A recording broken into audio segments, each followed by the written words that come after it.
Kids team, Courtney here with your curriculum overview for Sunday, November 23rd.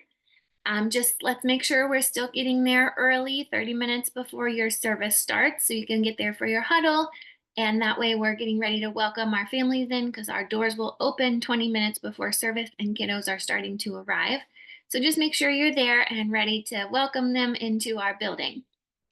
And for this week, we don't know for sure how the curriculum team's going to have you set up for our craft. So there might be paint. If you are painting, go ahead and do the painting instead of the coloring sheets at the beginning. So I'll show you the craft.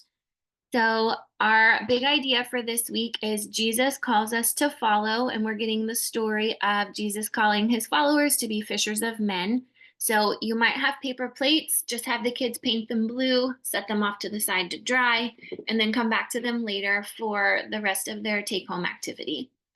And then instead of having two more activities before worship, we're just going to do one now.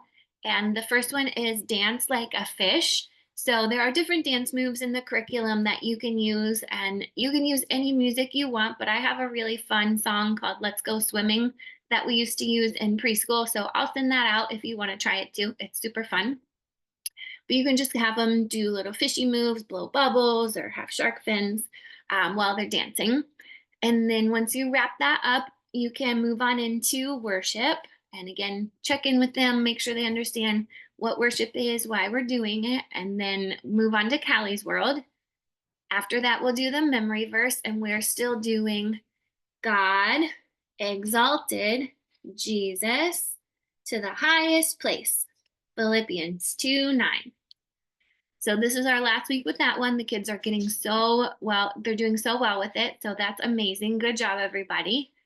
And then after your memory verse, go ahead and move on into reviewing the Bible story with them. I know sometimes right after Callie, they're still not for sure they've understood the story. So this is the perfect time to just connect with them and make sure they're understanding what we're learning about. This story might be in the kids' Bible, so go ahead and check those if you want to, or you can just read the script from the curriculum. After you do that, I would move right into the circle time that's underneath that as well, and do the big idea here too, just to kind of use all that time while they're already sitting in one place. I would go ahead and do it. If they're squirrely, do the circle time right before you do snack or right after.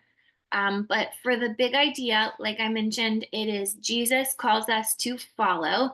So the motions for this are Jesus calls us to follow, and you're going to march and have the kids march too. So you can have them repeat that and go over those questions with the circle time. And then for the take home activity, you'll grab those plates. If they're already just blue plates, or if you're coloring with marker, that's fine. Just start here instead of doing it at the beginning. And you'll either have little fish cutouts or fish stickers or something that you can stick on those paper plates. And then you'll have some yarn to weave a net. You can tape it.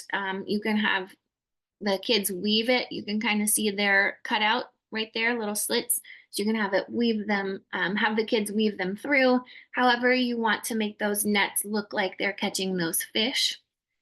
And then after you finish your take home, if you need some time to get them all ready for a snack, I would take that second activity from the front and have them do the fishing for people activity while you have some helpers who are getting the tables cleaned up and ready for snack time.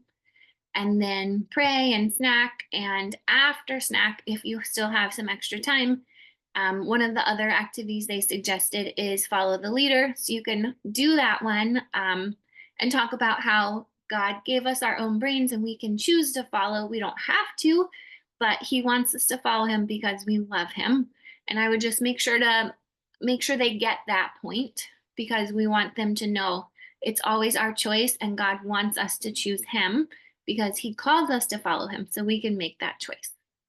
I will be out this week, so if you need anything, you can let Emily know, or Kelly if she's still there. And I hope you guys have a great week. It looks like a super fun time. See you later. Bye.